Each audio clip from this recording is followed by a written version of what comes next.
menarik karena formatnya dibandingkan buku-buku yang pernah dibahas sebelumnya. Biasanya buku-buku referensi akademis. Kita juga pernah membahas buku sastra, karya-karya sastra. Sementara buku yang akan dibahas pada hari ini bisa dikategorikan sebagai buku motivasional yang merupakan bestseller. Dan untuk membahas buku tersebut, kita sudah kehadiran ahlinya, yaitu Ibu Yesi Tricayani. Beliau adalah koordinator program studi bahasa Jepang di Universitas Lia. Terima kasih Yesi Sensei atas kehadirannya. Jadi hari ini kita akan bersama-sama membahas mengenai buku ini. Diawali dengan pemaparan dari Yesi Sensei. Kita akan menikmati bagaimana pembacaan Yesi Sensei terkait buku ini, dan juga nanti partisipasi Bapak Ibu teman-teman sekalian di akhir acara untuk mendiskusikan buku ini sangat ditunggu. Biasanya sih Bu Yesi diskusinya jadi panjang kemana-mana, jadi mari kita nikmati bersama saja. Baik, tanpa berpanjang lagi, Vesa, kita mau mempertimbangkan jadwal-jadwal. Yesi Sensei, kami mohon izin untuk memberikan sertifikatnya di awal acara.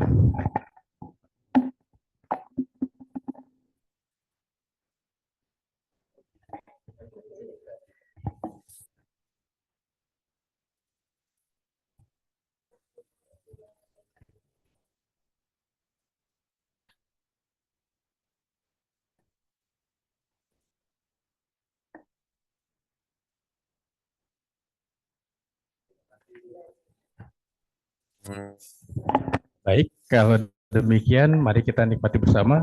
Saya kembalikan lagi ke Dava sebelum kita masuk ke acara inti. Terima kasih. Terima kasih Himawan Sensei atas sambutannya. Nah, untuk membahas kutu buku kali ini, kita sudah kedatangan narasumber yang sangat spesial. Beliau adalah Yesi Tricahyani, MSI. Beliau merupakan seorang koordinator Prodi Bahasa Jepang Universitas Lia yang memiliki keahlian dalam bidang bahasa dan budaya Jepang. Pada kesempatan kali ini, beliau akan membagikan wawasan menarik seputar isi buku ini. Selain itu, acara hari ini juga akan semakin seru karena akan ada sesi diskusi interaktif. Jadi kalau teman-teman punya pertanyaan atau pendapat seputar buku ini, jangan ragu untuk menyampaikannya di sesi tanya jawab nanti ya. Tanpa berlama-lama lagi, mari kita sambut narasumber kita hari ini, Yesi Tricahyani Sensei. Kepada Yesi Sensei, waktu dan tempat kami persilakan. Terima kasih Dava-san ya untuk waktunya. Baik, izinkan saya berdiri, Bapak Ibu sekalian. Saya coba, oh ya sebentar, saya coba share screen dulu ya, tadi belum di-share.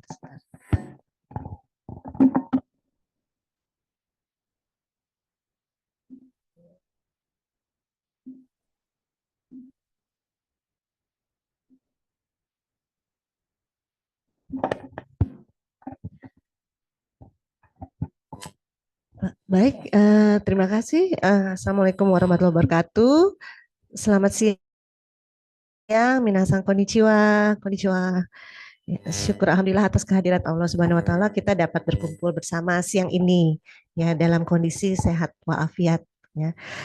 Tadi sudah dibuka juga oleh Pak Direktur Bapak Himawan Pratama ya.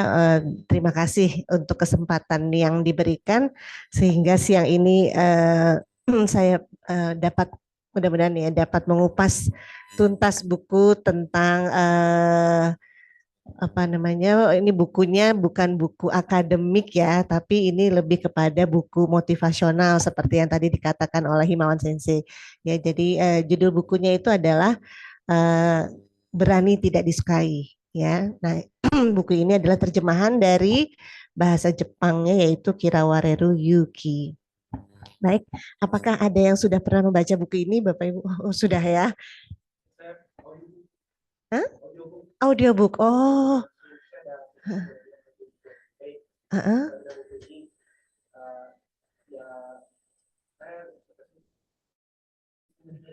Oh ya, ya tuh. Namanya siapa? Rafa ya, Rafa ya. Terima kasih ya Rafa ya udah hadir di sini. Mudah-mudahan nanti kita bisa ini ya saling diskusi ya. Rafa apa berarti bacanya dalam bahasa Jepang, waduh, langsung dari Jepangnya ya. Oke, baik. Ya, tapi yang akan saya ulas hari ini adalah terjemahannya sebenarnya ya. Oke, baik.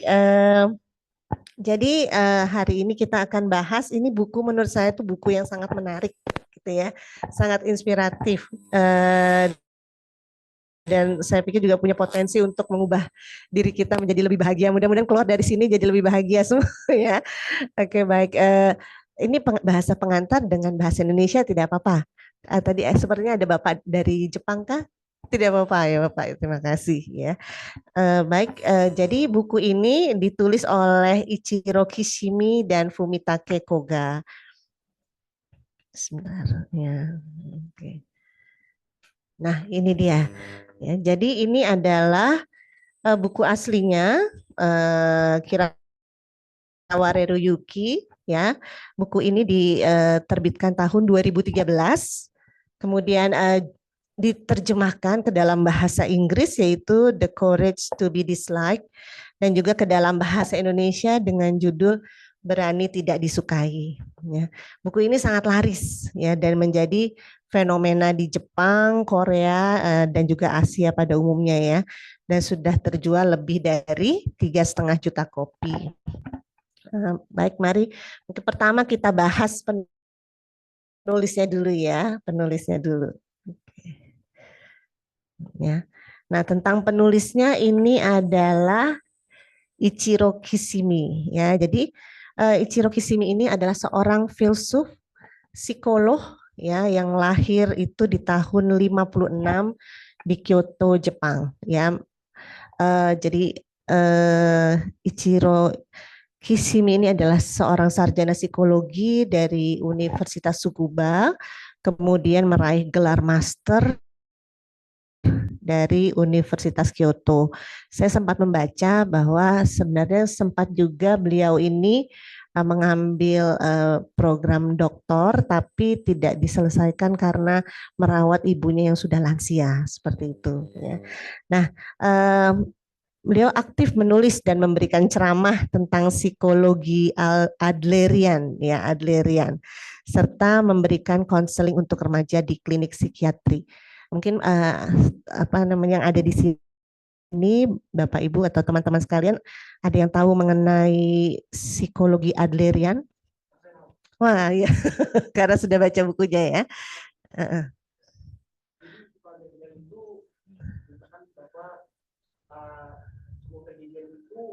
Sebenarnya itu tidak inheratif atau dari awal itu buruk atau baik. Dengan kita. Betul. Oh iya ya.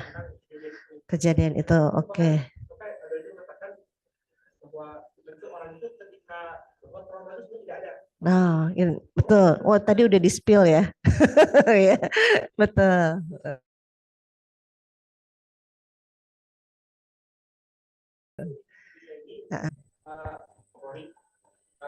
Itu dari awal itu selalu bilang bahwa itu dipokori karena dulu ketika dia masih kecil itu diburu sama orang tua. Oh, oke. Iya. Bilang trauma KDRT jadi tidak keluar. Masih ada lagi mengatakan sebaliknya justru yaitu karena tidak mau keluar jika dicari alasan seperti oke. Iya, terima kasih Rafa ya. Rafa ya. Oke, baik. Ya, jadi psikologi Adlerian ini nanti kita lihat ya. Ini asalnya dari seorang dokter ya dan juga psikolog yang akhirnya menjadi psikolog yang namanya Alfred Adler gitu ya. Nah, kita kembali lagi ke penulis ini, yaitu Ichiro Kishimi sang ini. Dia menerjemahkan beberapa karya dari Alfred Adler ke dalam bahasa Jepang, ya seperti The Science of Living, Kojin Shinrigaku Kogi, dan juga Problems of Neurosis atau Hitoanaze Shinkei Shoni Narunoka. Ya, oke baik. Kemudian Ichiro Kishimi ini membuka praktek juga ya untuk sebagai konselor bersertifikat ya, dan juga konsultan untuk Japanese Society of Adlerian Psychology. Dan selain menerjemahkan, beliau ini juga menulis buku buku tentang Introduction to Adlerian Psychology dan sejumlah buku lainnya. Jadi memang Ichiro Kishimi ini sangat menyukai ya, atau memang dia arahnya ke psikologi karya Alfred Adler ini, ya, psikologi Adlerian. Nah, selain Ichiro Kishimi-san ada satu lagi, yaitu berkolaborasi dengan Fumitake Koga, ya. Nah, Fumitake Koga ini kalau lihat dari wajahnya pasti jauh lebih muda ya, gitu ya. Ya, kelahiran 73 kalau tidak salah ya. Jadi Fumitake Sang ini ya, dia adalah seorang psikolog klinis dan juga penulis profesional, banyak memenangkan berbagai penghargaan yang juga tertarik dengan psikologi Adlerian. Maka itu dia sejak tahun 2003 itu bersama Ichiro Kishimi-san mendirikan kantor konseling berbasis psikologi Adlerian di Tokyo. Nah, di tahun 2013 inilah buku Kirawari Ryuki atau The Courage to be Disliked atau Berani Tidak Disukai ini adalah menjadi buku terlaris di Jepang seperti itu. Ya. Oke, dari usianya yang satu 56, satunya kelahiran 73, jadi mungkin kurang lebih ada beda usia 20 tahun ya.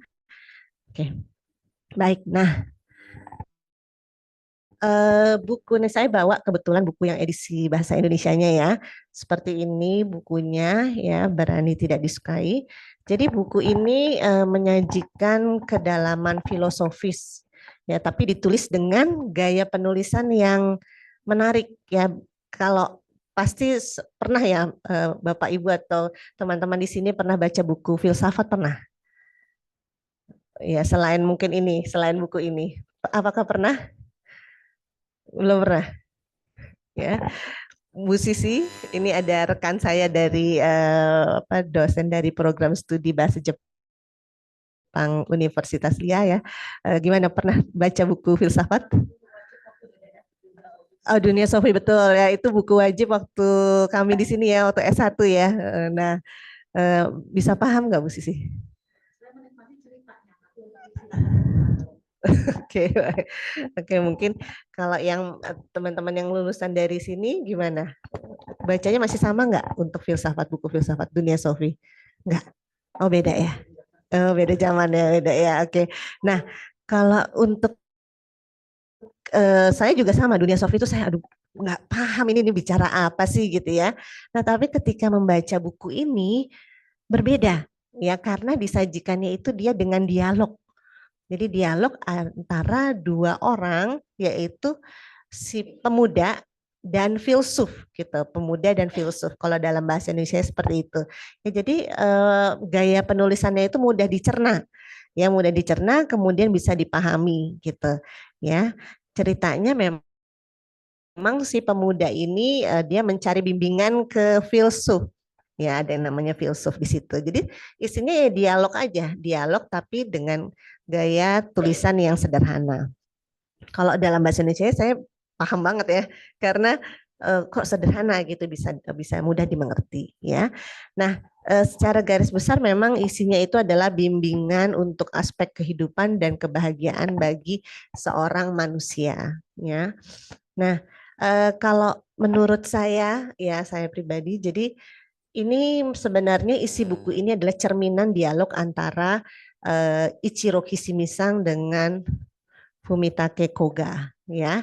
Karena usianya itu seperti berbeda, agak jauh ya. Jadi si pemuda itu dilambangkan, direpresentasikan dengan Fumitake Koga, dan siapa namanya filsuf itu adalah dengan Ichiro Kishimi-san gitu. Jadi dan itu saya pikir dari usia juga sangat cocok keduanya ya. Nah, beberapa contoh mengambil fenomena sosial, sepertinya dia merepresentasi fenomena sosial masyarakat yang terjadi di Jepang begitu. Teori dan konsep dasar dari buku ini adalah psikologi Adlerian yang dikenal dengan pahamnya yaitu paradigmanya mengenai individual psychology yang dikembangkan oleh tokoh psikolog besar abad ke-20 yang juga seorang dokter asal Austria, namanya Alfred Adler. Ya, salah ini saya, Alfred Adler. Ya, dia satu masa dengan Freud ya.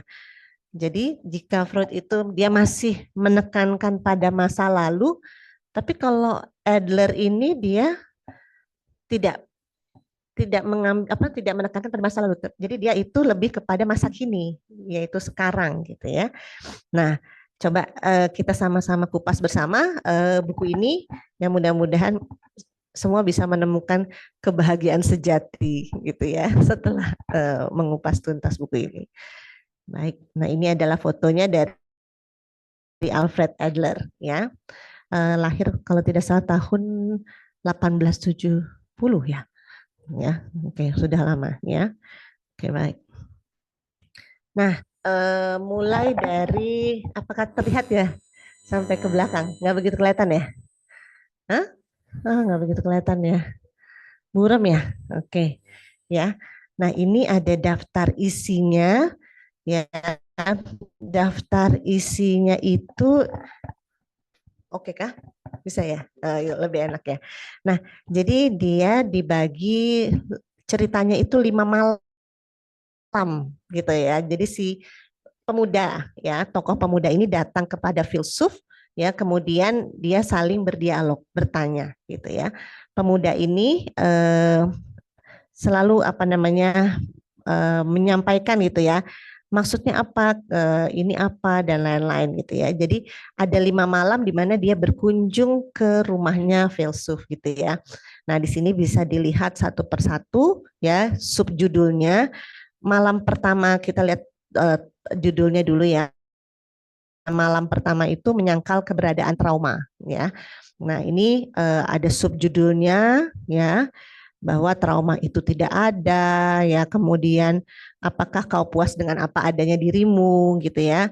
Ketidakbahagiaan adalah sesuatu yang kau pilih untuk dirimu sendiri ya. Hidupmu diputuskan di sini dan di saat ini ya, seperti itu. Itu malam pertama. Ya, kemudian di malam kedua di sebelah kanan ini ya, agak kecil ya. Nah, malam kedua ini adalah semua persoalan itu adalah tentang hubungan interpersonal. Ya, interpersonal itu maksudnya adalah hubungan dengan sesama gitu ya, hubungan dengan orang lain itu interpersonal ya. Nah, di sini ada subjudulnya kenapa engkau membenci dirimu sendiri ya. Hidup bukanlah persaingan, katanya begitu. Kemudian mengakui kesalahan bukan berarti kalah ya. Jangan tertipu oleh dusta kehidupan ya. Kemudian saya lengkap aja ya, dari psikologi kepemilikan hingga psikologi praktik ya. Nah, itu judulnya. Kemudian di malam ketiga si pemuda itu datang lagi ke filsuf gitu ya. Yang dibicarakan adalah judul besarnya menyisihkan tugas-tugas orang lain. Ya, menyisihkan tugas-tugas orang lain. Ya, di sini ada subjudulnya menyangkal hasrat untuk diakui. Kemudian ada cara membagi tugas, menyisihkan tugas orang lain, ya. Kemudian ada lagi cara mengesampingkan masalah dalam hubungan interpersonal, memutus simpul gordia dan sebagainya, ya. Oke. Ya, jadi itu mengenai yang malam ketiga, ya. Malam ketiga itu pemisahan tugas, ya. Dan malam keempat ini adalah di manakah pusat dunia ini, ya. Nah, ini subjudulnya tujuan dan hubungan interpersonal adalah perasaan sosial. Kau bukanlah pusat dunia ini, misalnya. Terus habis itu jangan menegur atau memuji. Pendekatan yang memberi semangat, ya. Kemudian ada manusia tidak bisa memanfaatkan dirinya dengan benar, ya. Itu malam keempat, ya. Kemudian ada malam kelima, hidup dengan sungguh-sungguh di sini pada saat itu. Ya, apa ini? Jadi subjudulnya itu adalah kesadaran diri yang berlebihan akan melumpuhkan diri sendiri. Kemudian bukan penegasan diri tapi penerimaan diri. Ya. malam kelima ini yang terakhir, perbedaan antara yakin dan percaya. Engkau bisa berbahagia sekarang, hiduplah seperti sedang menari, bersinarlah di sini pada saat ini dan memberi makna pada hidup yang terlihat sia-sia, ya. Jadi ini semua bentuknya adalah dialog gitu. Nah, baru nanti ada kata penutup dan total buku ini berjumlah 315 halaman. Gitu. Ya. Nah, kita nggak bahas per malam ya, karena bakalan lama nih, kupas tuntasnya nggak cuma 2 jam tapi bisa 1 minggu, 1 semester. Ya, oke baik ya. Jadi kita bahas intinya saja, bahwa memang dari buku ini adalah salah satu ide utama dalam buku ini, kita itu memiliki kebebasan untuk memilih dan untuk mengubah hidup kita, gitu ya. Itu yang pertama itu ada yang penting adalah kita itu tidak terikat dengan masa lalu atau trauma. Ya, kita nggak terikat dengan masa lalu atau trauma. Ya, kemudian jangan menjadikan masa lalu sebagai alasan untuk tidak berubah. Ya. Masa lalu adalah batu loncatan untuk pertumbuhan diri menjadi lebih baik. Kita. Ya. Ini yang ide utama di dalam buku ini. Ya, mengenai tadi sudah disinggung juga oleh Rafa bahwa Adler ini dia tidak melihat ke masa lalu, ya. Dia tidak terikat dengan trauma gitu, ya. Jadi masa lalu itu adalah hanya untuk batu loncatan gitu, ya. Nanti kita lihat contohnya. Yang kedua itu adalah yang paling penting menurut saya itu mengenai pemisahan tugas. Pemisahan tugas itu bahwa sebagai individu, ya, semua permasalahan itu menurut Adler ini berasal dari hubungan interpersonal. Gitu. Ya, jadi hubungan dengan orang lain, ya. Kita itu sering ketemu permasalahan karena kita mencampuri tugas orang lain ataupun sebaliknya orang lain tuh juga ikut campur ke urusan kita gitu ya. Kadang-kadang kita juga membiarkan orang lain itu mencampuri urusan kita. Jadi dalam buku ini memang filsuf ini mengatakan bahwa fokuslah apa yang menjadi tanggung jawab kita sendiri gitu ya. Jadi ini maksudnya sih sebenarnya bukan egois ya, tapi kita saling menghormati ranah masing-masing gitu, batas masing-masing gitu ya. Jadi batas pribadi itu adalah tanggung jawab masing-masing ya. Dan yang terpenting tuh sebenarnya adalah diri kita sendiri. Jadi kita itu adalah yang memainkan peranan gitu. Kita nggak bisa mengharapkan orang lain untuk memahami kita.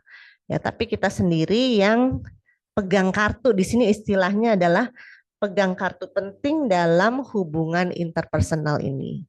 Ya, dalam hubungan interpersonal ini. Ya.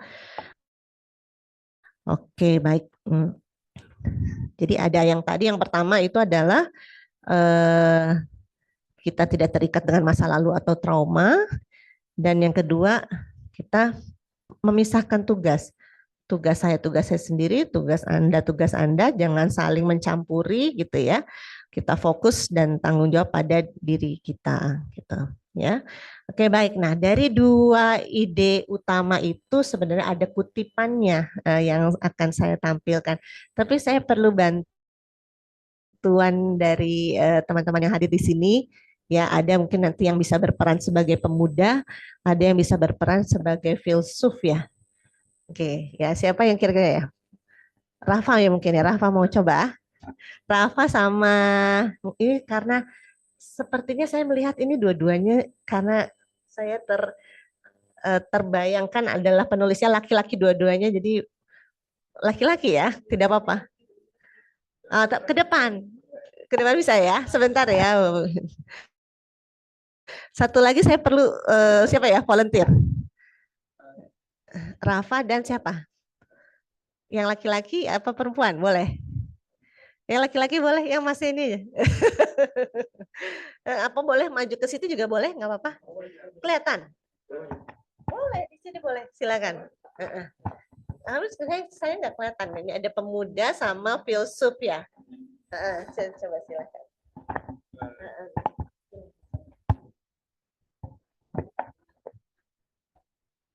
Yang jadi pemudanya. Saya lebih mudah sih. Ya. Oke, ini adalah sebuah ini adalah bagian dari bab kau memegang kartu penting dalam hubungan interpersonal. Ya, tak pernah kubayangkan aku akan mengunjungi tempat seorang filsuf untuk mendengar tentang yang tidak disukai. Aku sadar benar ini bukan hal yang mudah ditelan. Barangkali perlu sedikit waktu untuk bisa mengunyah dan mencernanya. Kalau kita membahasnya lebih jauh hari ini, kurasa engkau tak akan bisa menyimpannya di otakmu. Jadi aku ingin mengatakan padamu satu hal lagi. Satu masalah pribadi yang berkaitan dengan pembagian tugas, lalu mengakhirinya untuk hari ini. Oke. Yang ini juga tentang hubungan dengan orang tua. Hubunganku dengan ayahku selalu goyah. Bahkan saat aku masih kecil, ibuku meninggal ketika aku berusia 20-an tahun, tanpa sekalipun terlibat dalam obrolan nyata denganku. Setelahnya, hubunganku dengan ayahku menjadi sangat kaku. Begitulah halnya sampai aku mengetahui teori psikologi Adler dan memahami berbagai gagasan Adler. Ya.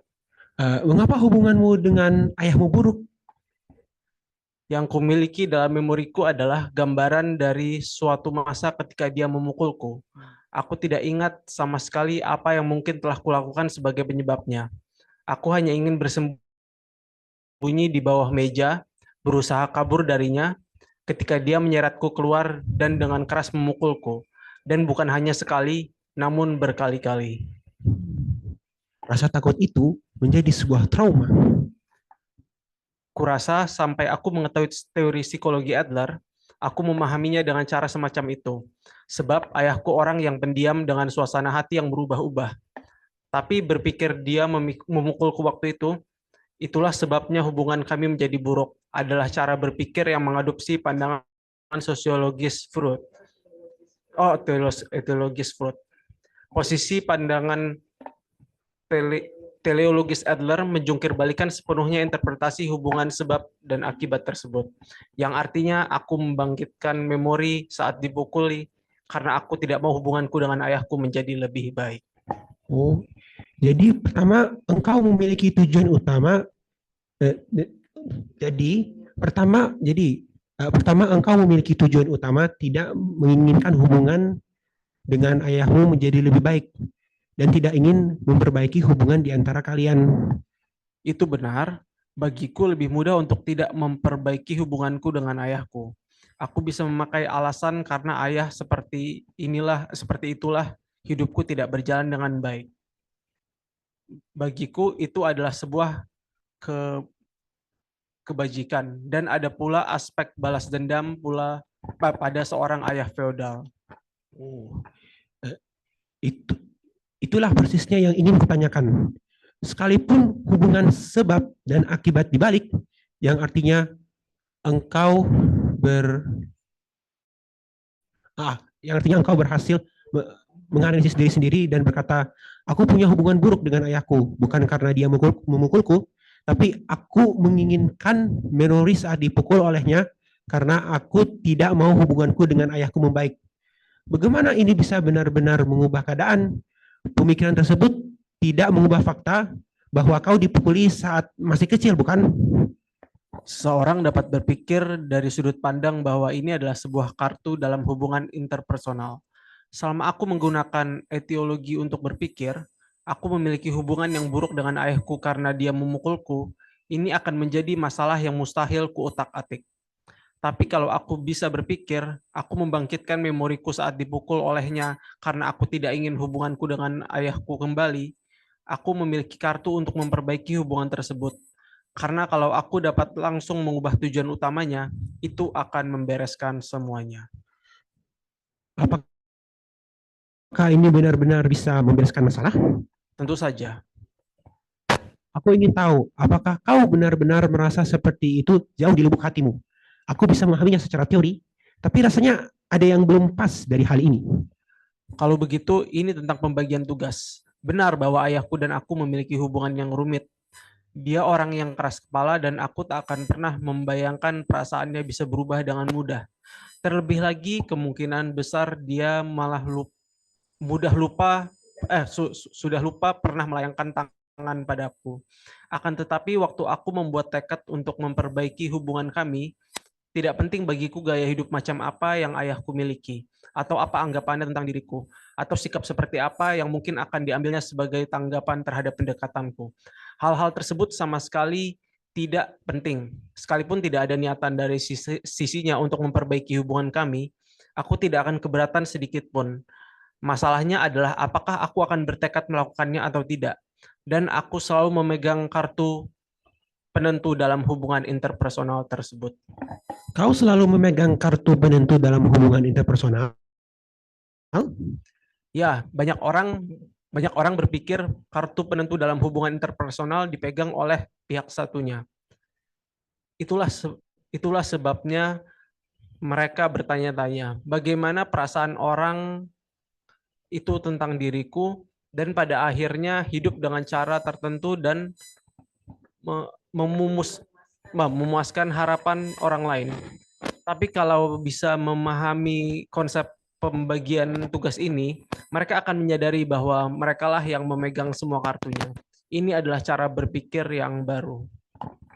Jadi, karena engkau berubah, apakah ayahmu juga berubah?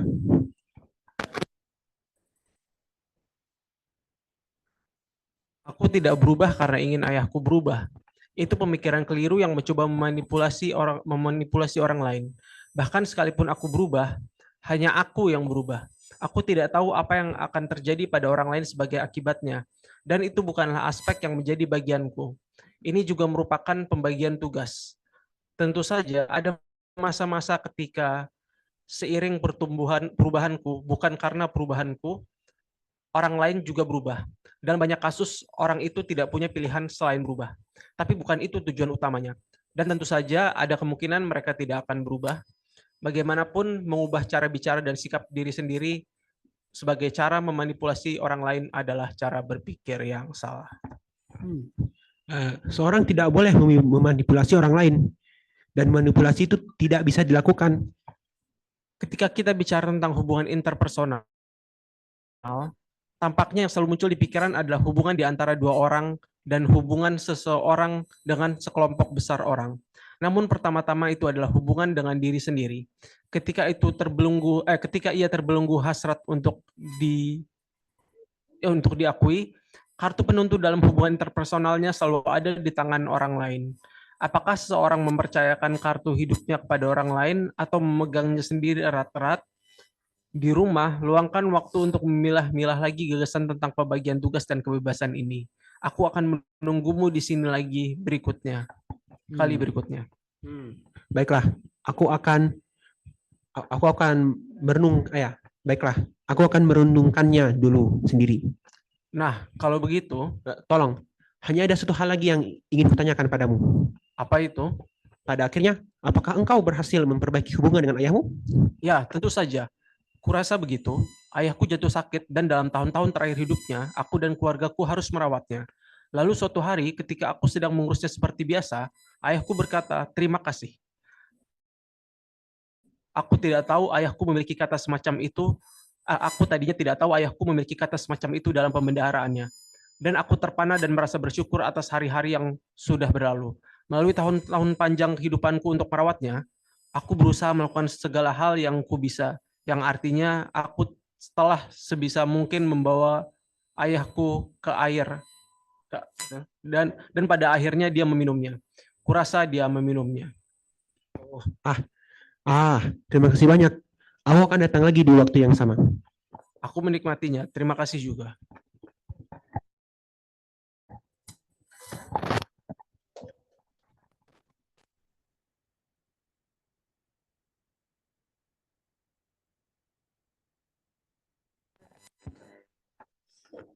Apa mungkin nah, coba dari percakapan tadi antara pemuda dan filsuf, kira-kira apa yang bisa ditangkap? Apakah siapa yang kira-kira mendapatkan perlakuan tidak baik dari ayahnya waktu dia muda?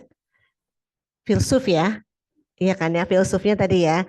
Apakah filsufnya itu emang kamu ada trauma nggak gitu katanya si pemudanya nanya ya. Ada nggak tadi dari si filsufnya? Ya, Rafa. Hah? Ah.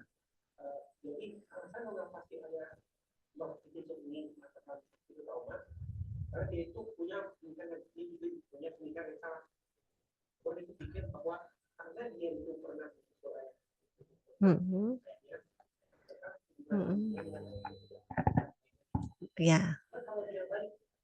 Selalu ingat dengan masa lalu gitu ya, selalu ingat dengan traumanya ya.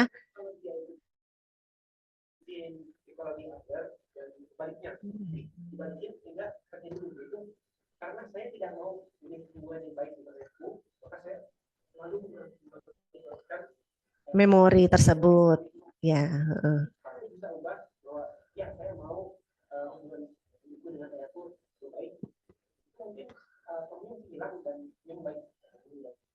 Ya, ya, karena memang ceritanya si filsuf ini dia tidak apa namanya tidak akan membangkitkan memori tersebut gitu loh.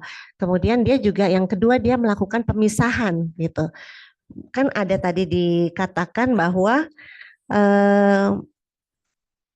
hubungan sebentar. Ya, jadi aku tidak akan berubah kata filsufnya, ya, karena ingin ayahku berubah. Jadi dia nggak bisa juga meminta ayahnya untuk merubah sikapnya, gitu ya. Jadi itulah yang namanya pemisahan tugas, gitu ya. Nah, itu pemikiran keliru jika kita ingin meminta orang lain untuk berubah, memanipulasi orang lain, ya. Bahkan sekalipun kata si filsuf, kalau aku berubah, itu maksudnya hanya aku saja yang berubah. Aku tidak bisa meminta ayahku untuk berubah gitu ya. Nah, jadi ada masa-masa ya ketika kita tuh tidak usah berpikir orang lain itu akan berubah gitu untuk kita ya. Jadi sama seperti tadi juga ada dan pada akhirnya dia meminumnya. Karena memang Adler ini dia menggambarkan bahwa orang itu ibaratnya itu seperti ini. Kalau misalnya kita membawa kuda ke sungai, kita bisa membawa kuda ke sungai kan untuk minum kan. Tapi untuk minum itu apakah apakah harus dari kita yang sebagaimana enggak kan, harus dari keinginan si kudanya untuk meminumnya. Maka itu terakhir ketika ayahnya sudah usia tua ya dan dirawat oleh filsuf dan keluarganya, di sini ceritanya seperti itu ya.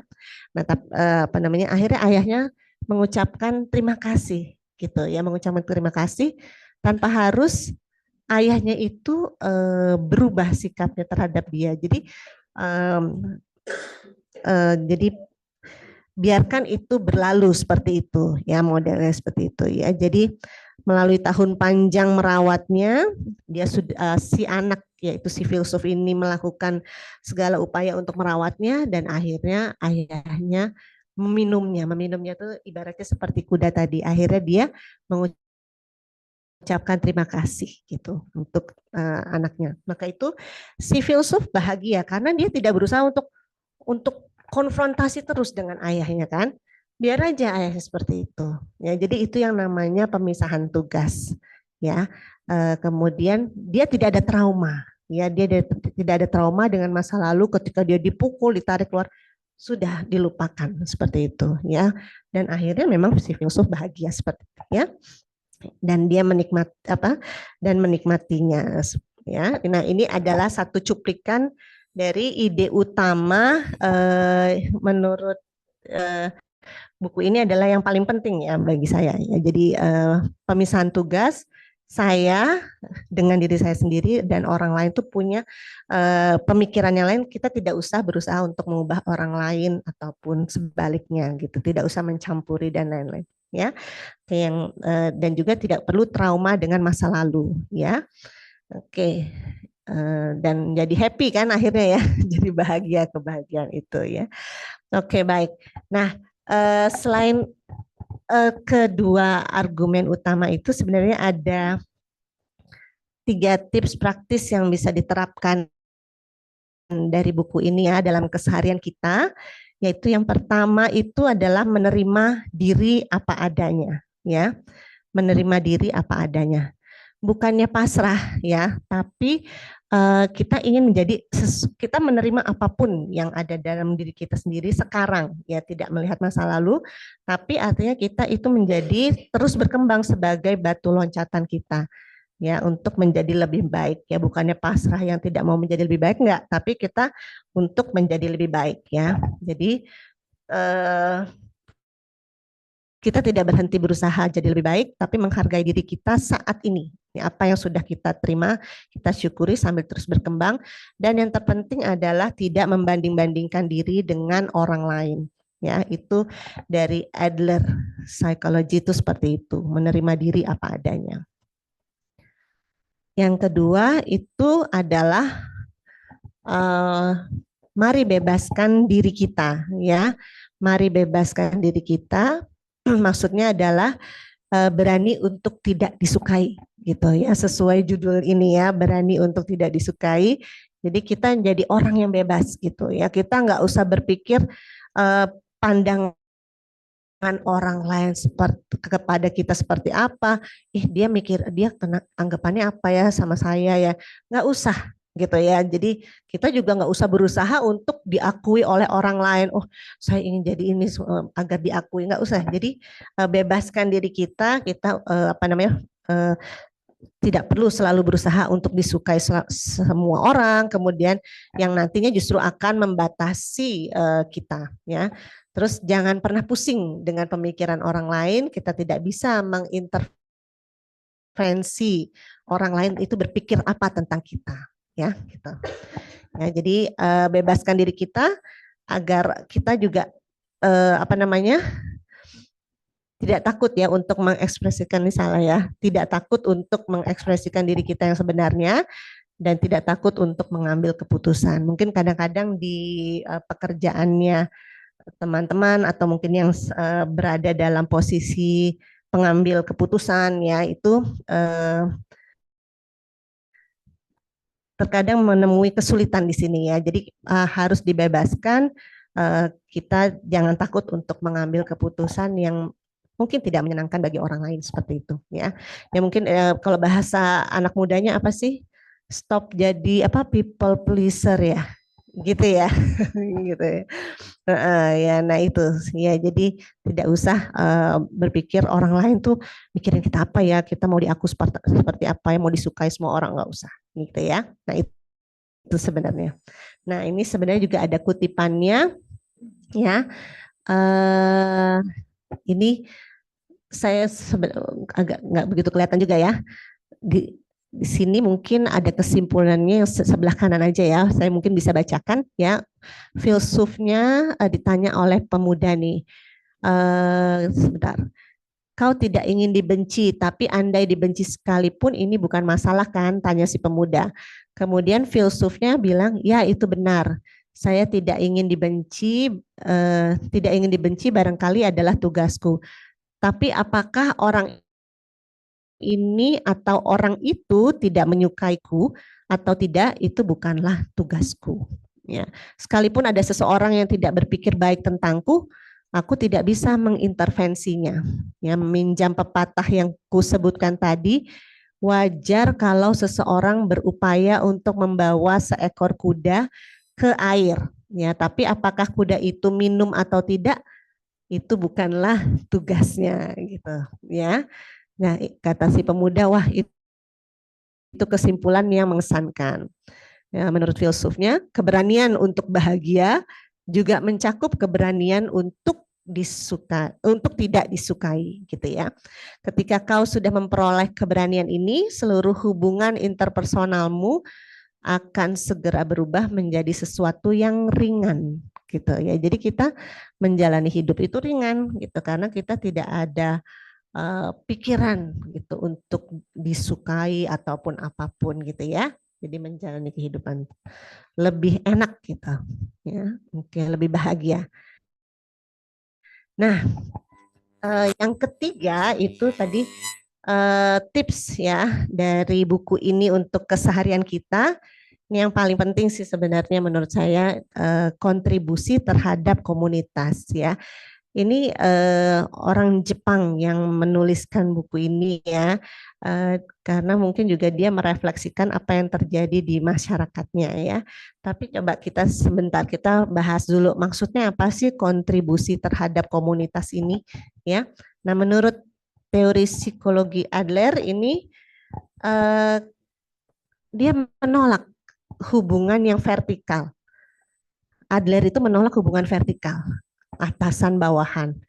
Ya, dia menginginkan hubungan itu semua horizontal. Kenapa coba? Ya, karena kalau hubungan yang horizontal itu tidak ada hierarki, betul, tidak ada hierarki. Horizontal itu maksudnya semua hubungan antar sesama, interpersonal itu berubah menjadi setara. Ya, itu menjadi setara. Ya, itu teorinya Adler. Ya, jadi dia menolak segala yang vertikal gitu ya.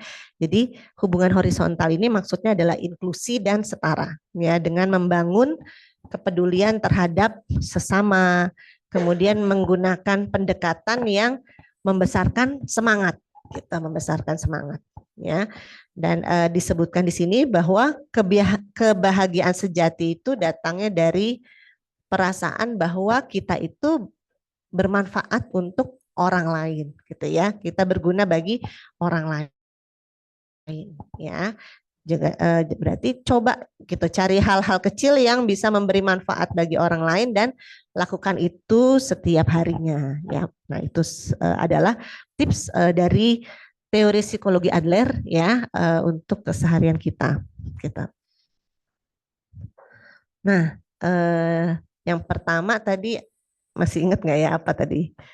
Yang pertama adalah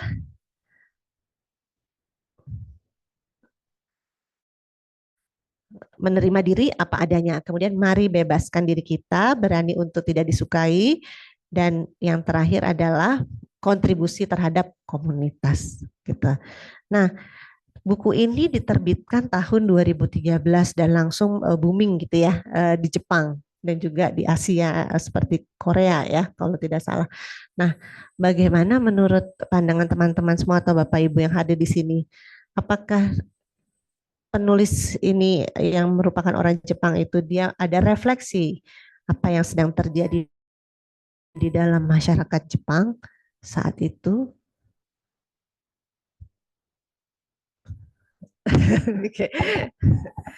Ada, coba. Apa? Mau coba?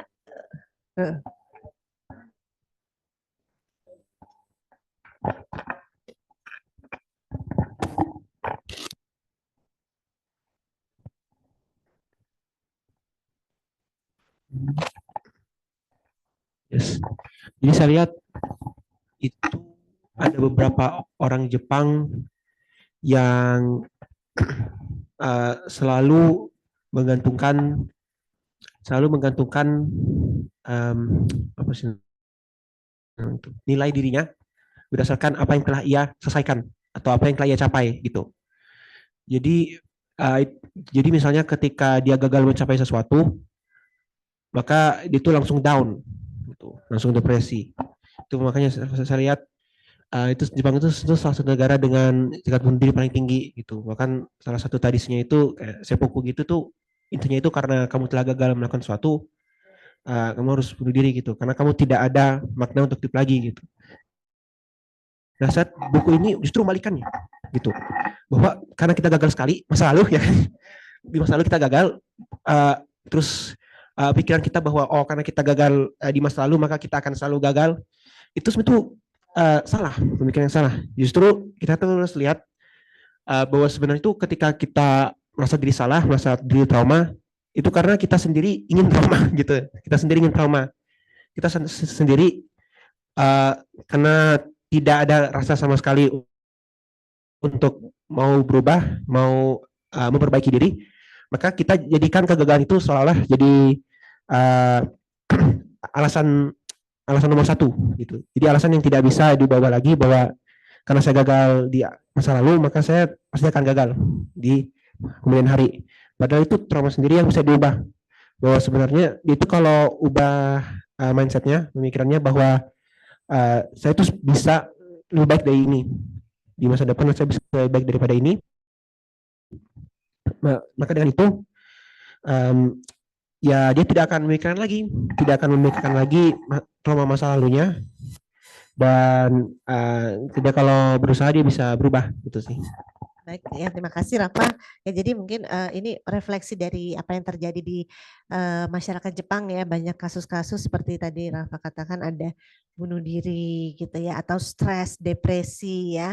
Nah itu dengan kalau dia membaca buku ini mungkin dia akan bahagia sebenarnya, nggak perlu jadi bunuh diri ya, nggak perlu stres dan lain-lain ya. Oke ya, karena trauma itu adalah sebenarnya batu loncatan gitu ya untuk menjadi yang lebih baik lagi gitu ya. Dia harus terima sebenarnya apa adanya dirinya, tapi tetap dia ada solusinya seperti itu ya, hubungannya dengan yang lainnya, tidak berhenti di dirinya sendiri.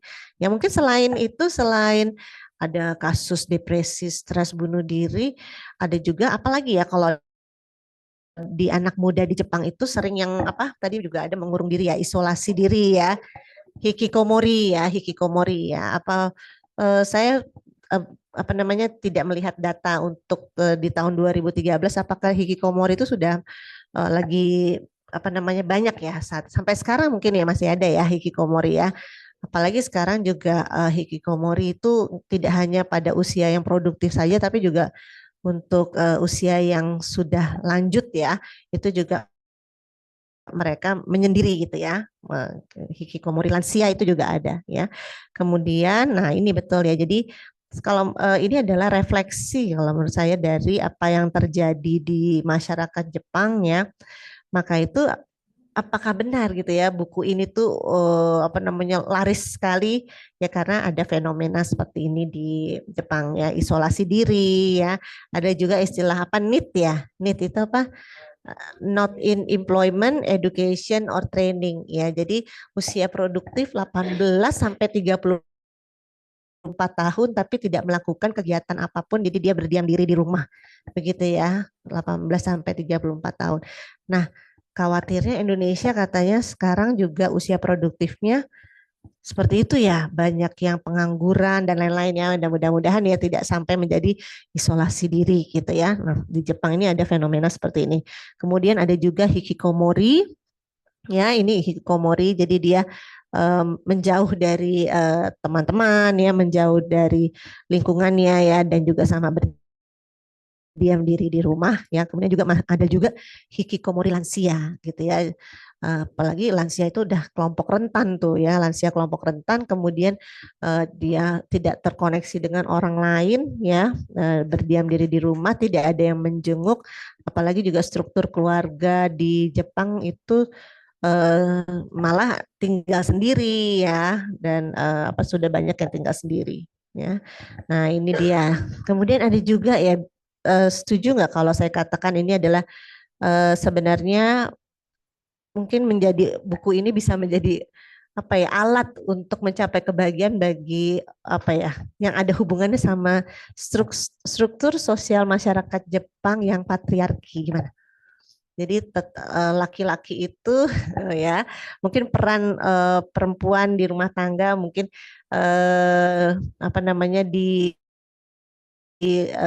dianggap rendah oleh suaminya misalnya ya, seperti itu ya.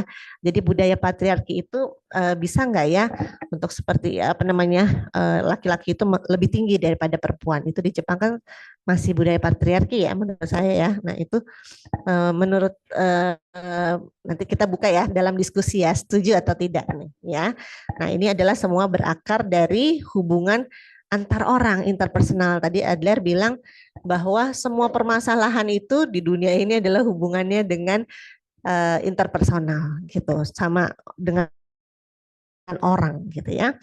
Nah, maka itu buku self help ini menawarkan untuk membebaskan diri, mengubah hidup dan juga meraih kebahagiaan sejati ya. Kalau misalnya baca buku ini mudah-mudahan sampai 300 halaman tersadar bahwa orang itu memang dia bicara mengenai diri sendiri tapi dengan pemisahan tugas gitu. Dia tetap dan ujungnya dia tetap harus terkoneksi dengan orang lain karena dia harus mempunyai kontribusi juga ke masyarakat gitu ya. Jadi tidak sendiri tapi juga masih harus membawa manfaat untuk sesamanya ya.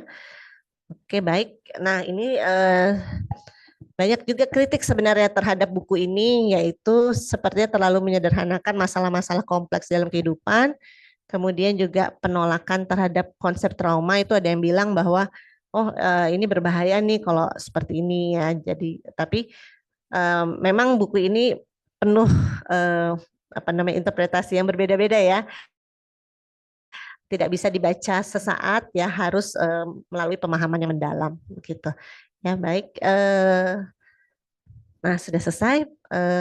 Baik Bapak Ibu dan teman-teman sekalian, ya untuk paparan dari saya sekian ya. Mungkin setelah ini jika ada diskusi ya lanjutan untuk memperkaya pemahaman kita mengenai buku ini, saya sangat bergembira, itu senang sekali. Terima kasih.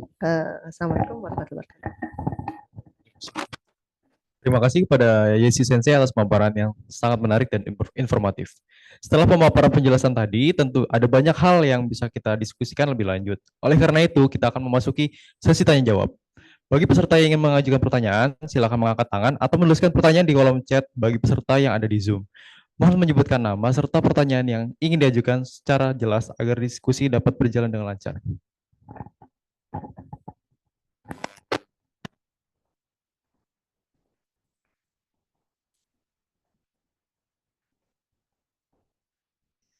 Saya ingin mungkin bukan bertanya ya Ibu Yesi, lebih berkomentar sepertinya sih.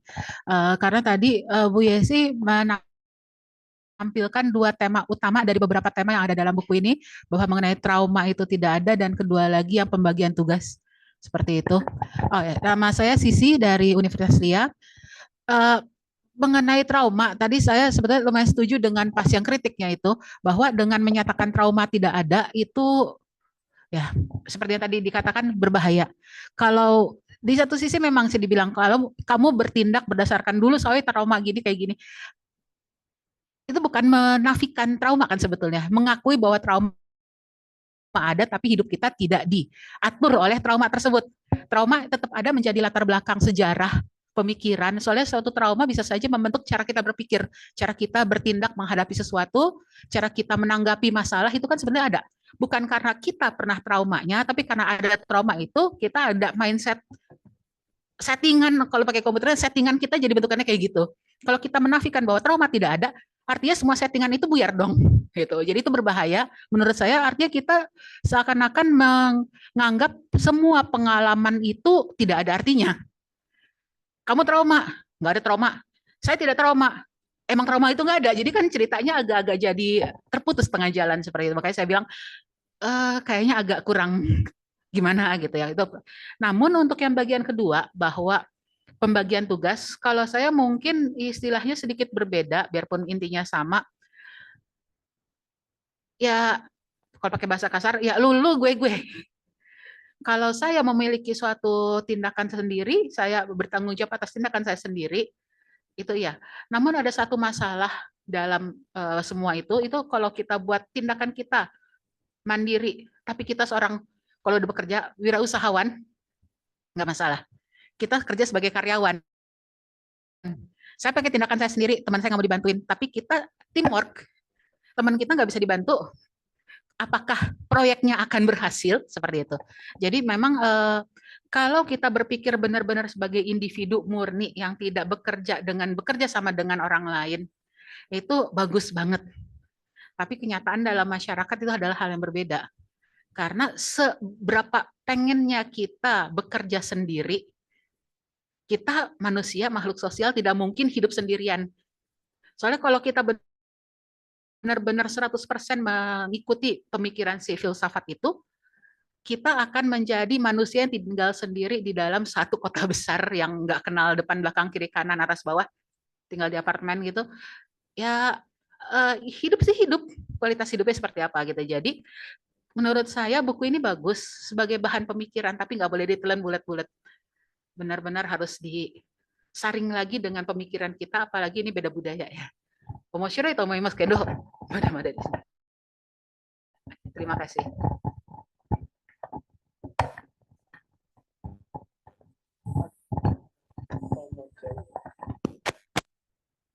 Oke, baik. Mungkin apa ada yang mau ditanggapi dulu? Tidak ada? Oh iya, betul Bu Sisi, mungkin saya bisa menanggapi. Memang ada warning ya, kita tidak bisa menelan bulat-bulat, betul ya. Jadi memang nggak bisa kita melihat secara harfiah juga pemahaman mengenai apa namanya beberapa ide utama. Tapi intinya memang dasarnya seperti itu. Kita fokus gitu ya. Untuk pemisahan tugas kita fokus pada tugas kita sendiri gitu ya. Tapi ketika mungkin teman kita meminta bantuan kita, baru kita bantu seperti itu ya. Nah itu sih kalau menurut saya tetap kita intinya ya memang apa namanya kita tidak perlu mencampuri, bukan mencampuri ya, kita tidak perlu mengharapkan orang lain itu berubah untuk kita juga nggak juga gitulah. Tetap kita harus punya tanggung jawab, mungkin itu intinya ya, tanggung jawab untuk diri kita sendiri gitu ya, dan fokus gitu ya. Oke, untuk yang trauma, betul ya, trauma itu tadi juga dikatakan bahwa ya trauma itu memang bisa menjadi pengalaman kita ya sebenarnya ya, atau masa lalu itu cukup menjadi lebih baik ya, ya tapi kita nggak boleh terlalu terikat gitu loh ya, nggak boleh terlalu terikat. Terus dan yang terpenting jangan membuat kita nggak bisa untuk berubah gitu ya. Kalau misalnya pertama gagal, coba lagi gitu, coba lagi sampai misalnya berapa kali gitu ya. Jadi kita juga belajar, oh dari kegagalan itu, dari masa lalu itu jadi batu loncatan kita. Jangan sampai kita jadi down, depressed, stres gitu loh. Nah itu mungkin sebenarnya ya intinya gitu. Tapi memang semuanya itu kan kita juga punya akal pikiran, kita punya ini, kita juga melihat gitu lah. Oh, yang maksudnya itu kita nggak boleh stres, nggak boleh depresi dan lain-lain. Itu sih Bu Sisi. Ya terima kasih. Atau mungkin ada dari teman-teman yang lain ada diskusi lagi, silakan.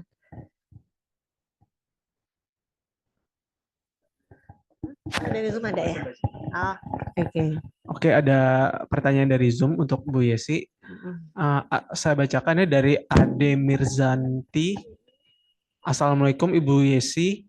Terima kasih untuk semua hal yang dijelaskan. Menurut saya masyarakat Jepang itu tidak kepo ya, urusan masing-masing atau individualis seperti Barat.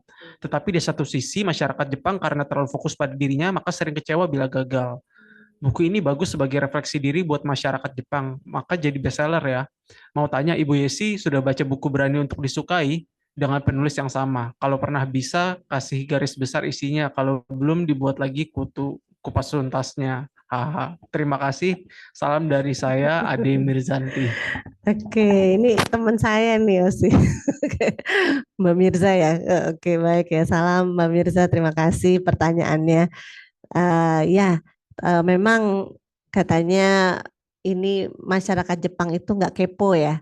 Ya, dia nggak ngurusin seperti orang Barat gitu katanya ya. Tapi di sisi lain memang dia fokus pada dirinya sendiri sehingga kalau gagal kecewa bisa depresi, betul ya. Nah ini udah dong, saya udah baca lah pastinya ya, maka itu apa namanya ada di sini gitu Bu Mirza ya. Jadi maksudnya apa nih, yang bahasa Jepangnya mungkin maksudnya ya? Seperti judul yang berbeda gitu. Ada jadi judulnya Berani untuk Disukai. Oke. Berani tidak disukai. Ya. Waduh. Saya kena berani untuk disukai. Ya, baik. Terima kasih. Nah, emang ada judul satu lagi? Nggak ada deh.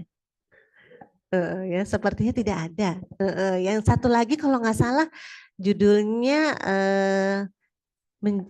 berani untuk bahagia ya. Mungkin apa ini ya berani untuk disukai ya? Beda ya. Berani untuk disukai nggak ada.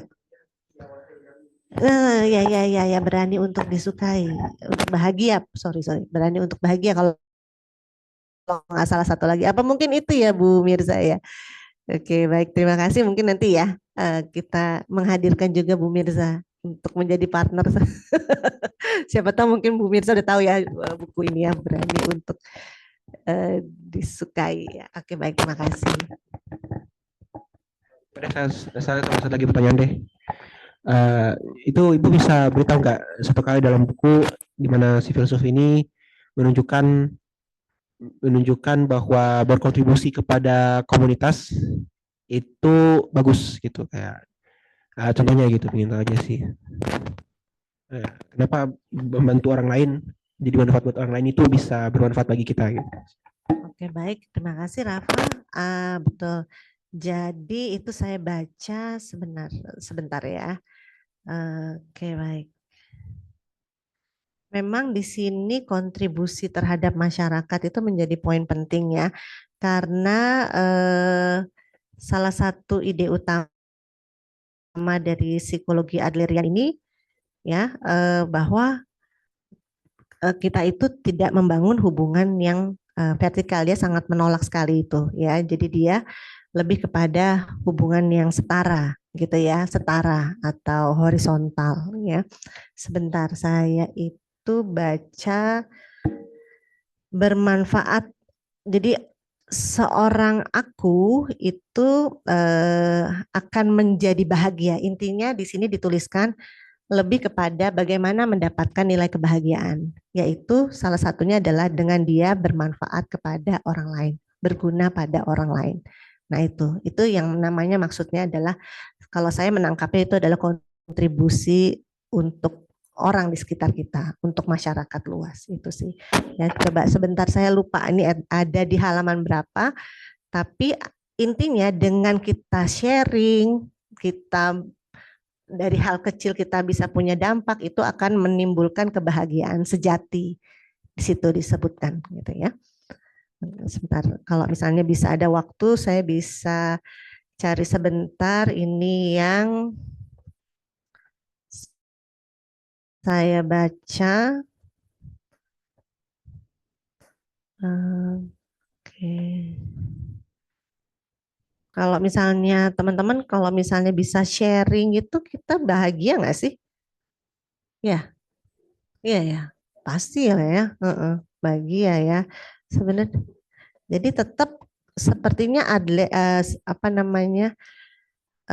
buku ini tuh tetap menyarankan agar kita tetap terkoneksi dengan orang lain, gitu ya, terkoneksi dengan orang lain. Jadi tidak berdiri sendiri seperti itu. Wah, saya mesti lihat dulu sebentar ya. Saya perlu waktu. Kalau terlalu sulit, gak apa-apa sih. Itu nanti jadi saja. saya jadi penasaran soalnya. Sebentar ada kok saya baca. Oke. Tapi intinya itu Rafa. Jadi dia itu orang tuh akan bahagia kalau dia bisa sharing, bisa berdampak untuk orang lain, bisa bermanfaat di masyarakat. Nah itu sih sebenarnya ya intinya seperti itu. Jadi kalau kita bisa merasa bahwa kita mengaruhi orang lain, maksudnya mungkin lebih tepatnya kita itu ada maknanya gitu di mata orang lain. Betul. Kita bisa dapat kesenangan gitu, mungkin kebahagiaan gitu mungkin maksudnya ya. Kita nggak perlu diakui oleh orang lain, tapi dari kitanya, kita yang merasa kita bahagia gitu. Oh gitu. Ya. Dengan apa sih namanya? Kita dengan memberi pengaruh, itu mungkin memberi pengaruh pada orang lain. Kayak kita kan ketika membantu orang lain, kita kan mempengaruhi hidup orang lain juga. Dengan itu kita mungkin bisa merasa bermakna gitu hidup gitu. Mungkin itu ya. Nah ini ada di terakhir justru ya. Terakhir di sini di malam kelima ini. Ya, di malam kelima itu memberi makna pada hidup yang terlihat sia-sia. Oke. Gitu. Di poin itu di sini disebutkan bahwa